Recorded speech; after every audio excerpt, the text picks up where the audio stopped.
네, 저희가 그 삶을 살아가다 보면 내가 했던 일의 영향 혹은 그 결과가 지금 당장이 아니라 아주 후에 나타나서 후회 혹은 또 아쉬워하는 그런 경우들이 생기곤 합니다.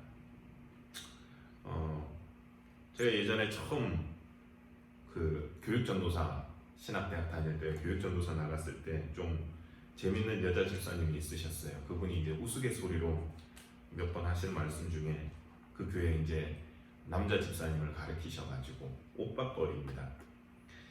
참 학교 다닐 때는 그렇게 삐쩍 마르고 볼품없더니 요즘 저렇게 잘 나갈 줄 알았나 그러시면서 그때 나 좀 좋아했었는데 좀 잘해줄 걸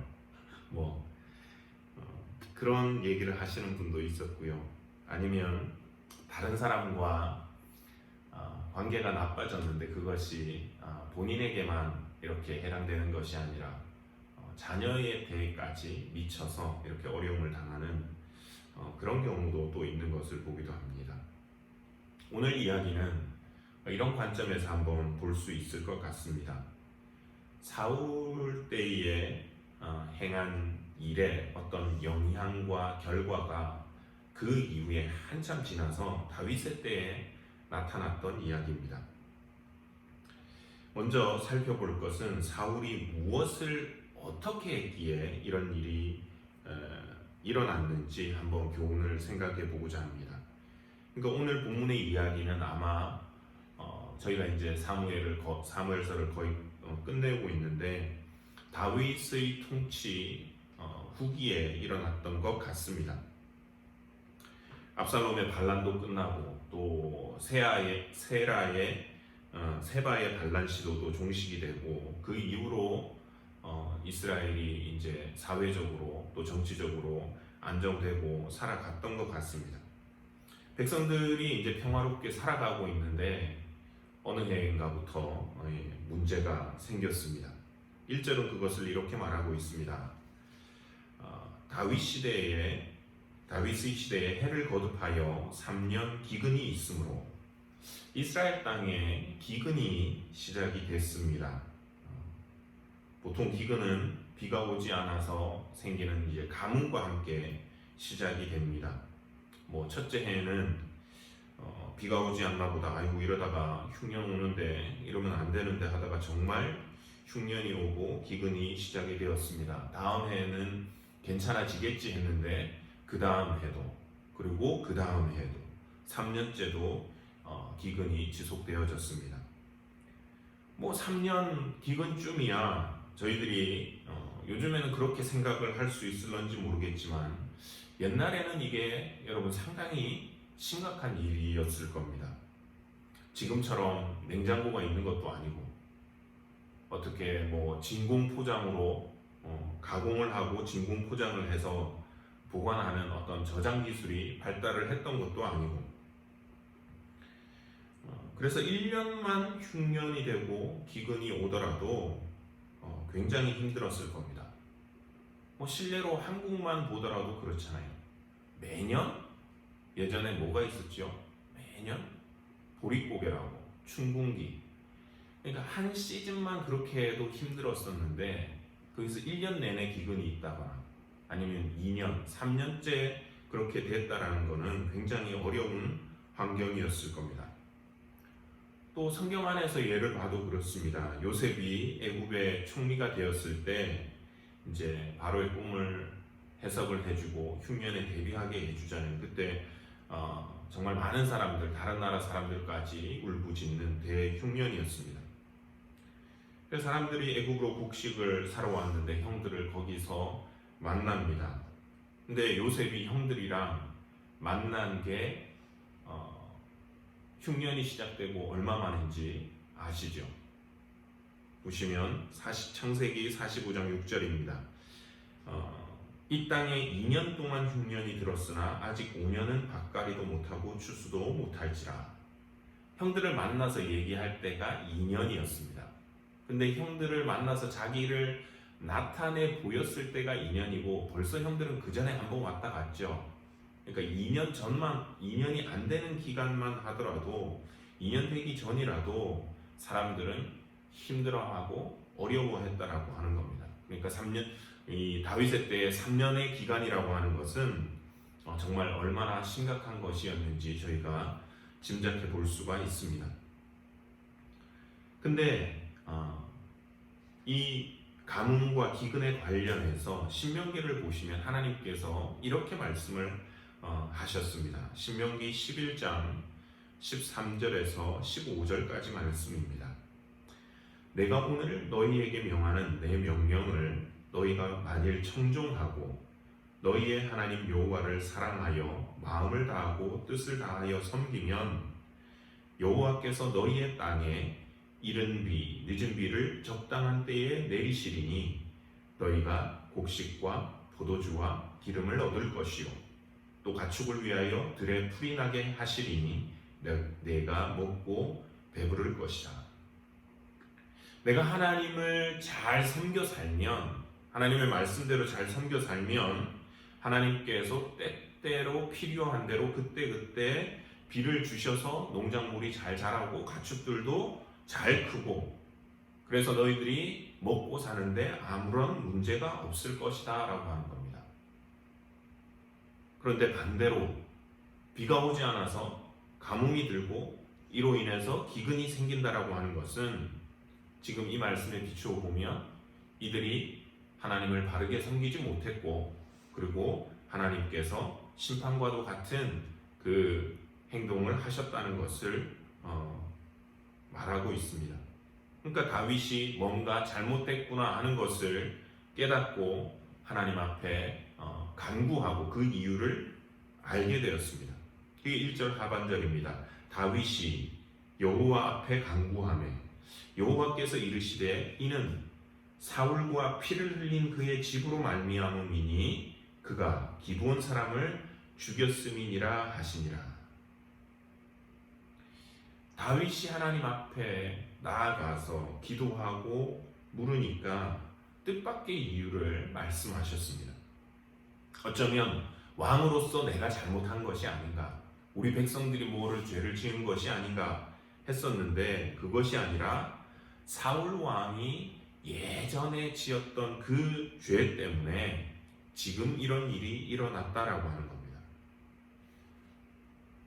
2절은 또 이어서 이렇게 말합니다. 기브온 사람은 이스라엘 족속이 아니오 그들은 아모리 사람 중에서 남은 자라. 이스라엘 족속들이 전에 그들에게 맹세하였거늘 사울이 이스라엘과 유다 족속을 위하여 열심히 있으므로 그들을 죽이고자 하였더라. 여기 보시면 이스라엘 백성들이 예전에 이 기브온 사람들에게 맹세를 했다고 했습니다. 무슨 맹세냐면 바로 이들을 죽이지 않겠다는 맹세였습니다. 지난 토요일 아침에 박 목사님께서도 말씀을 하셨지만 여호수아 9장의 이야기입니다. 이 기브온 사람들이 누구냐? 여호수아가 이스라엘을 이끌고 가나안 땅에 들어가서 여리고와 또 아이성을 차지를 하고 가나안 사람들을 물리칩니다. 그러니까 그곳에 있던 기브온 족속 이 사람들이 마치 자기네들은 멀리서 사는 사람들인 체하고 속여가지고 이스라엘 사람들하고 화친 조약을 맺게 됐습니다. 그래서 이스라엘 백성들이 그 백성의 리더들에게 원망을 하곤 했죠. 왜 잘 알아보지도 않고 하나님께서 다 진멸하라고 하는 이 사람들을 살려주게 됐냐.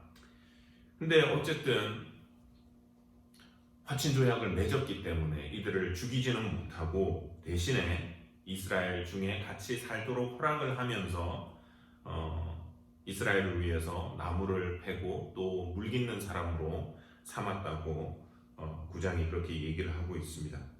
그리고 이렇게 화친 조약, 평화 조약을 맺고 나서 무슨 일이 일어났냐면 기브온 사람들이 이스라엘 백성들과 싸워보지도 않고 일종의 항복을 하는 거잖아요. 우리 좀 살려주시오라고 하니까 예루살렘 왕이 아모리 족속의 5 왕들과 연합을 해가지고 기브온 사람들을 치러 왔습니다.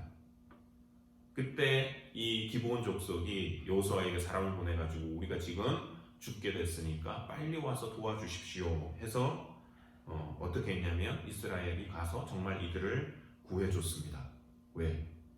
언약을 맺었기 때문에. 자기네들이 죽일 뿐만이 아니라 또 이들을 보호한다고 했기 때문에 이스라엘이 가서 도와준 거죠.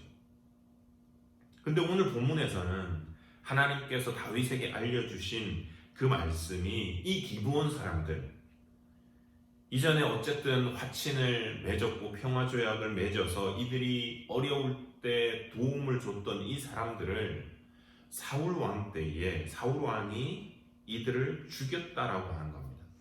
이 2절 끝에 다시 보시면 이렇게 말하는 겁니다. 이스라엘 족속들이 전에 그들에게 맹세하였거늘 사울이 이스라엘과 유다 족속을 위하여 열심히 있으므로 그들을 죽이고자 하였더라. 맹세를 했지만 그들을 죽이고자 하였다. 한글 성경, 저희가 한국말은 그런 단어가 사실은 아주 디테일하게 저희가 나와 있지는 않은데, 그 히브리 말로는 조금 뉘앙스가 다릅니다. 그것이 이제 영어 성경에는 잘 표현이 되어져 있습니다. 그게 뭐냐면 annihilate이라고 전멸하려고 했다라는 겁니다. 그냥 죽이려고 한 것이 아니라 완전히 이렇게 그 땅에서 전멸을 시키려고 했다라고 하는 겁니다. 예전에 맺었던 그 언약 때문에 어떻게 보면 이들이 어려운 일을 당하면 보호하고 지켜줘야 되는데 오히려 반대로 그 약속을 깨고 도리어 이 사람들을 전멸시켜 버리려고 했던 것이 이 사울이 행한 일이었습니다.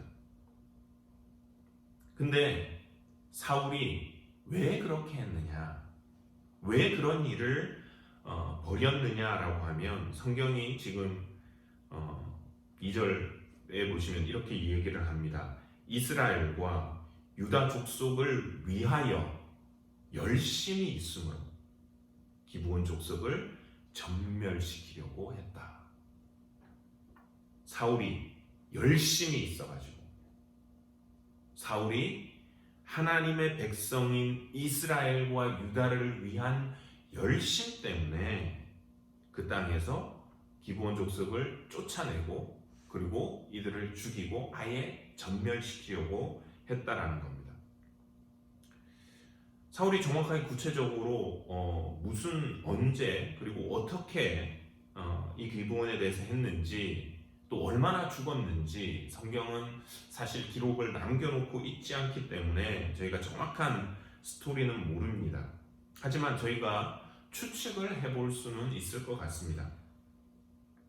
먼저 5절 보시면 그들이 다윗 왕 앞에서 하는 얘기가 이겁니다. 그들이 왕께 이르되 우리를 학살하였고 또 우리를 멸하였고 이스라엘 영토 내에 머물지 못하게 했다.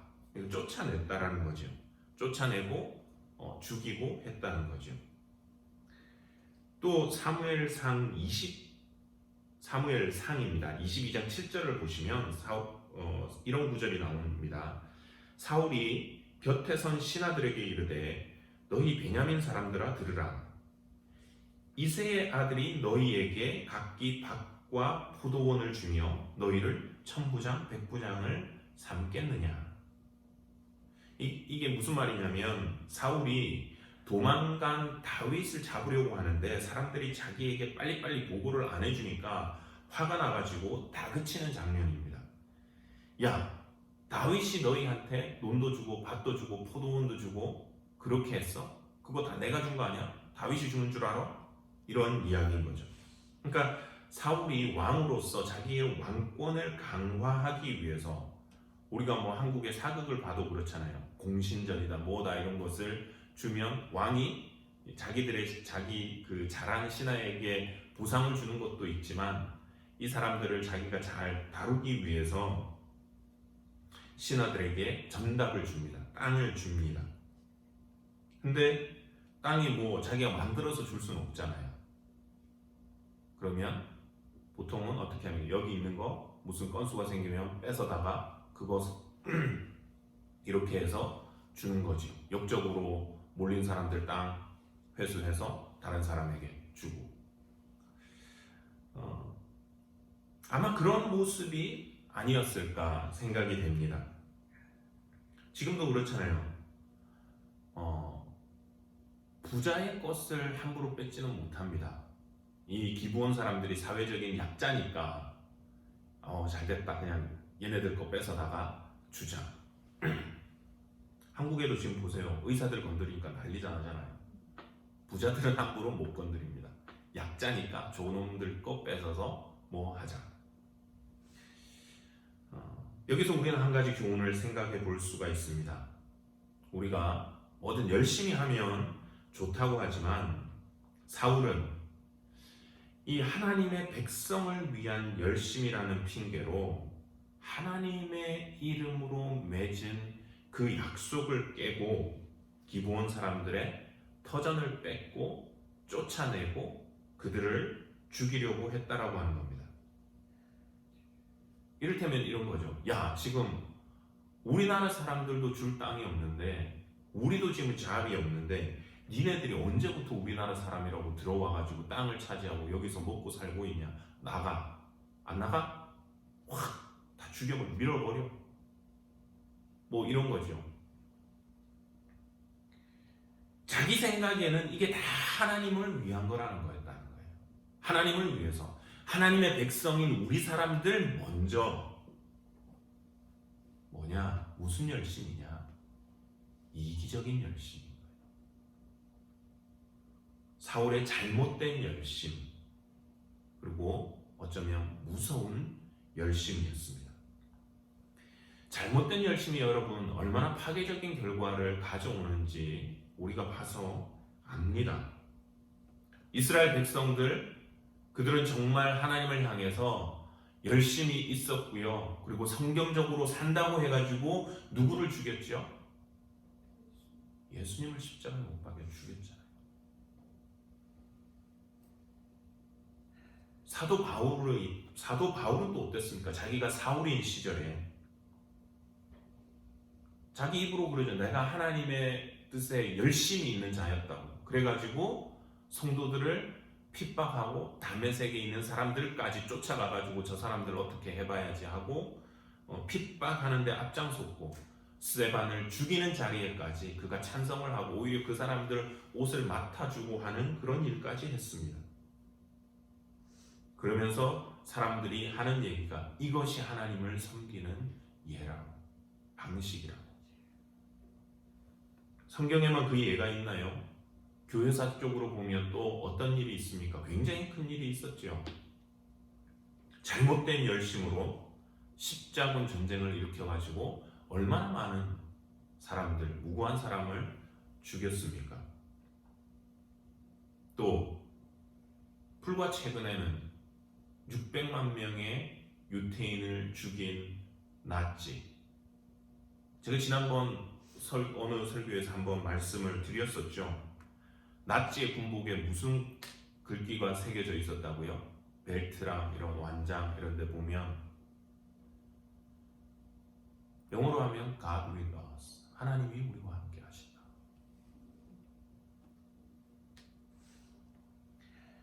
하나님을 위한다는 명목으로 하지만 하나님의 뜻과는 전혀 다른 잘못된 열심이 가져오는 파괴적인 결과입니다. 우리는 어떻습니까? 우리 신앙을 한번 돌아볼 때 나는 하나님을 향한 열심이 있는가? 교회를 향한 열심이 있는가? 열심이 없으면 우선적으로는 정말 우리가 하나님의 나라와 또 교회를 열심히 섬길 수 있으면 좋겠습니다. 그런데 그냥 그걸로 끝나는 것이 아니라 그 열심이 정말 이것이 하나님을 위한 열심인지, 하나님이 기뻐하시는 열심인지, 아니면 하나님의 뜻과는 다른 내 생각대로, 내 마음대로 하는 열심인지 한번 돌아볼 수 있으면 좋겠습니다. 그러면 그것을 어떻게 평가하는가? 내 열심이 공동체를 세우는 결과를 가져오느냐, 아니면 공동체를 무너뜨리는 일을 하고 있느냐를 보시면 압니다. 그 안에 사람들을 위로하고 격려하고 세워가고 있는지, 아니면 이들을 죽이고 있는지. 우리가 예전처럼 나치나 십자군처럼 진짜 칼로 사람들을 죽인다라고 하는 건 아니지요. 근데 나의 말 한마디, 아니면 작은 행동 하나, 어떨 때는 표정 하나까지도, 저 사람 왜 저래? 나 싫어하나 보다. 그런 느낌까지 줄 때도 있잖아요.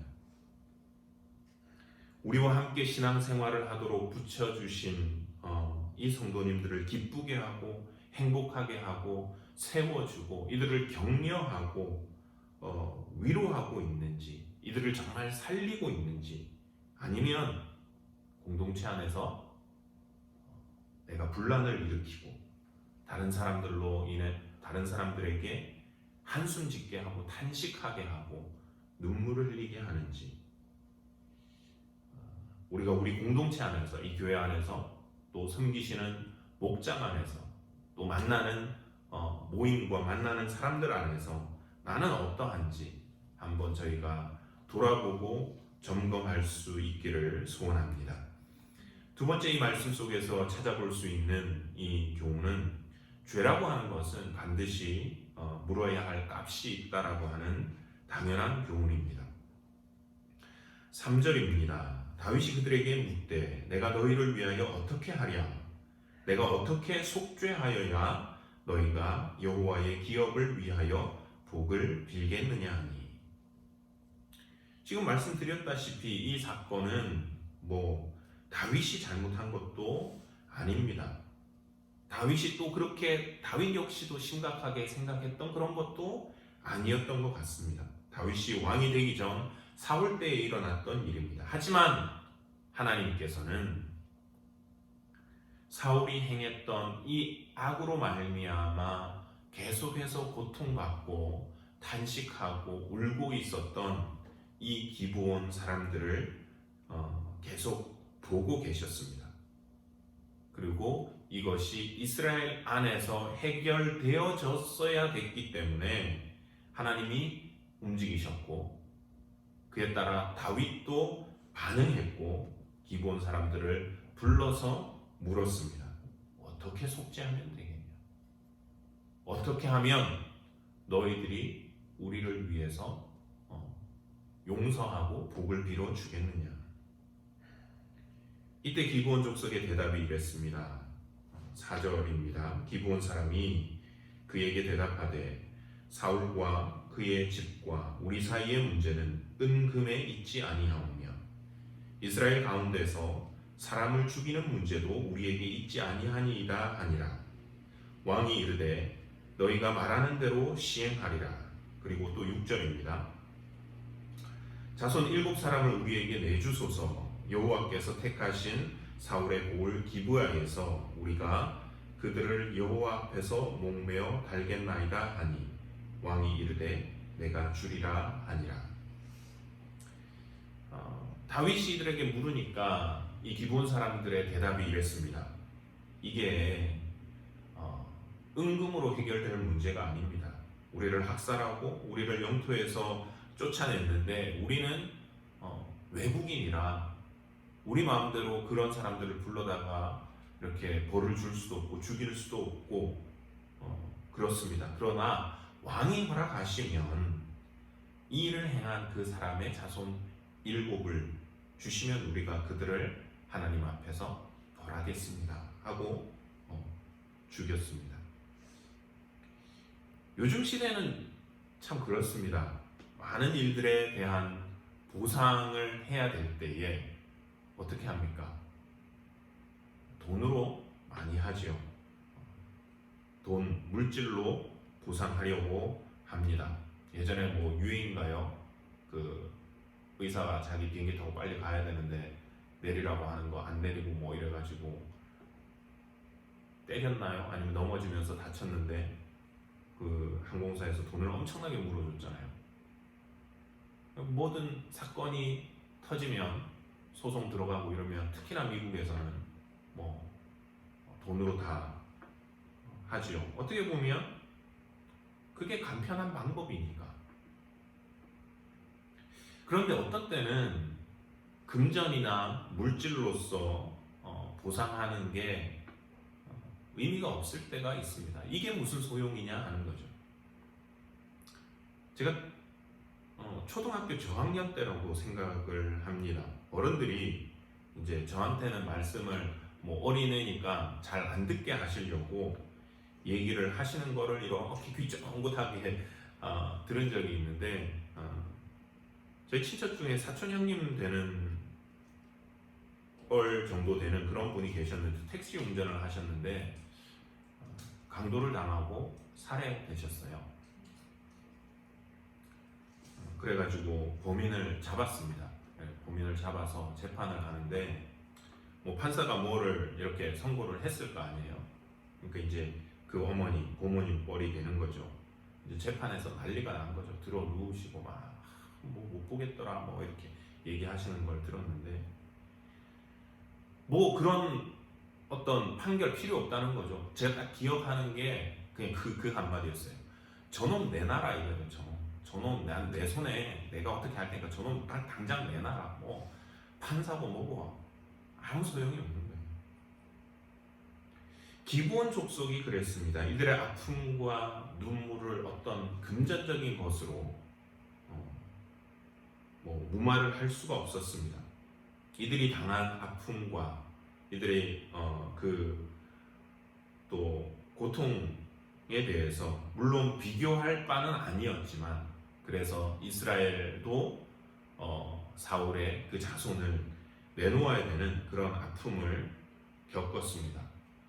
왜 하나님은 그냥 넘어가지 않으시고 이렇게 늦게라도 보응을 하셔서 기근을 당하게 하시고 또 이 사울의 자손들까지 목숨을 잃게 만드셨을까?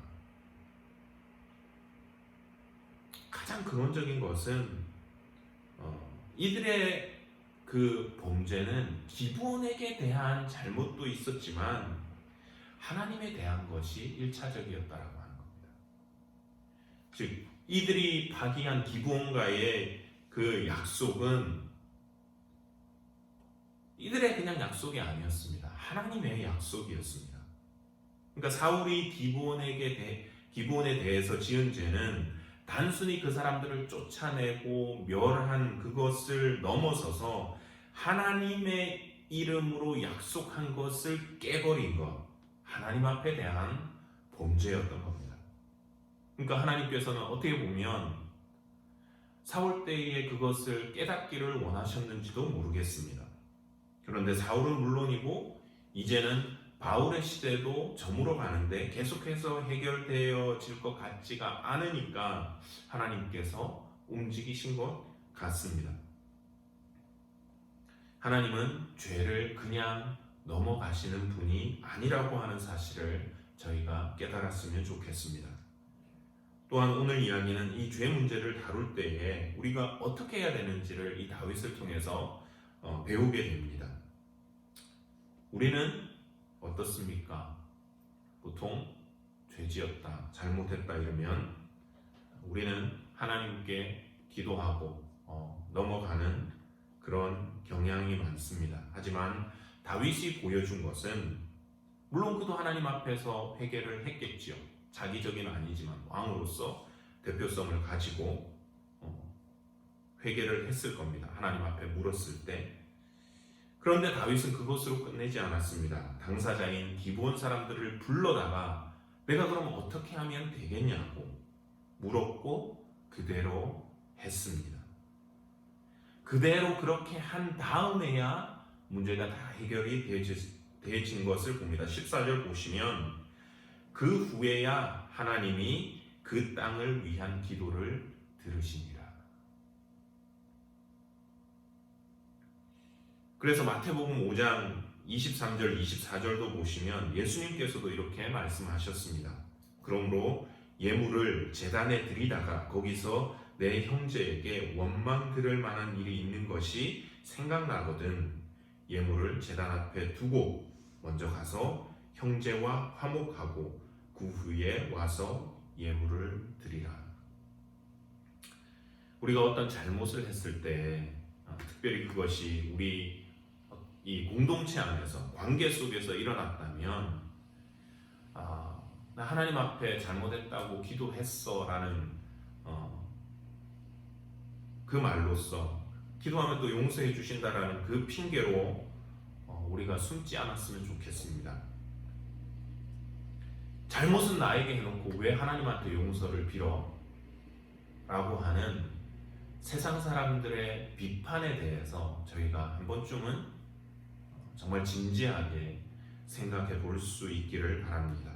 그래서 원하기는 저희들의 삶이 잘못을 하고 죄를 지었을 때에 죄에 대해서 물으시는 하나님 앞에서만 하고 끝나는 것이 아니라 나아가서 나로 인해서 상처받고 아파하는 사람들이 있다면 그 고통당하는 사람들 앞에서도 우리가 잘못했다고 그들 앞에 겸손히 서서 잘못을 고하고 용서를 구할 수 있는 저희들의 또 신앙과 삶이 되기를 소원합니다. 기도하겠습니다. 하나님 아버지 은혜를 감사드립니다. 오늘도 저희들을 이곳으로 불러주시고 또 말씀을 통하여서 교훈하심을 감사합니다. 오늘은 사울 때의 범죄가 다윗의 시대에 이르러 결과가 생긴 것을 보았습니다.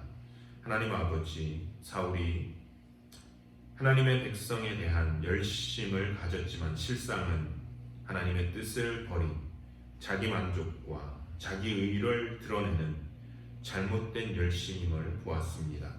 혹 저희들의 또 신앙과 삶이 하나님을 위한다고 하면서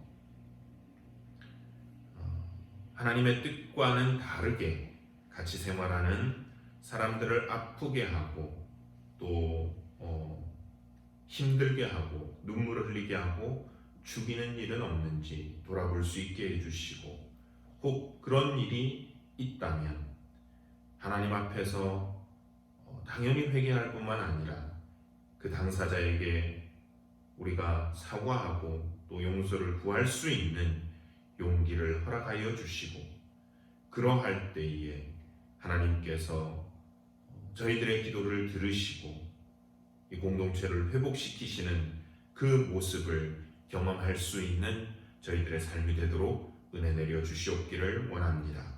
남은 한 주간도 이 코로나 상황 가운데서 우리 모두를 지켜주시고 우리가 다시 만날 때 서로를 인하여서 기쁨으로 하나님을 예배할 수 있도록 우리들을 또한 지켜주시옵기를 원하옵고 이 모든 말씀 살아계시는 우리 구주 예수 그리스도의 이름으로 기도드리옵나이다. 아멘.